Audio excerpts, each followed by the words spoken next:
इथे मी 2 वाटी तांदूळ स्वच्छ धुवून घेतला आहे. त्याला 7 ते 8 तास भिजत घालायचे आहे. आता आपली चना डाळ आणि तांदूळ 7 तास भिजवून झाला आहे. भिजवलेल्या पाण्याचा वापर करून तुम्हाला तांदूळ आणि डाळीचं मिश्रण मस्त मिक्सरमधून बारीक करायचं आहे. त्यानंतर परत ते मिश्रण 8 तास फर्मेंटेड होऊ द्यायचं आहे. एका ताटाला तेल लावून घेऊया. फर्मेंटेड झालेल्या बॅटरमध्ये चवीप्रमाणे मीठ, पाव चमचा हळद टाकून त्याला मिक्स करूया आणि हळद पूर्णपणे नाहीशी झाली पाहिजे. 2 चमचे तेल, अर्धा चमचा साखर आणि 2 चमचे दहीसुद्धा यात ॲड करायचं आहे. मी ते आधीच बारीक करताना ॲड केलं होतं.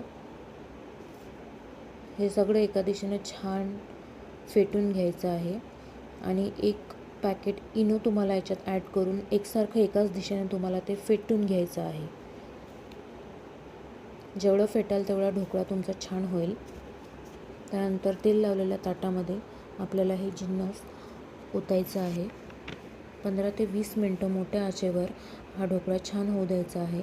त्यानंतर तडक्यासाठी एका कढईमध्ये तेल, जिरे, मोहरी, कढीपत्ता, हिरवी मिरची,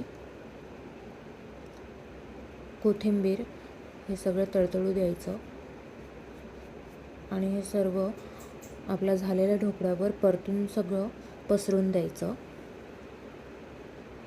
तुम्ही बघू शकता ढोकळा छान स्पॉन्जी झालेला आहे आणि खायला एकदम लुसलुशीत आणि चवदार झालेला आहे.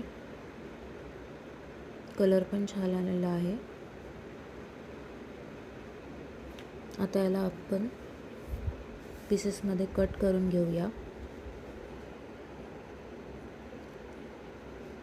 व्हिडिओ आवडल्यास लाईक, शेअर, सबस्क्राईब नक्की करा. Thank you for watching.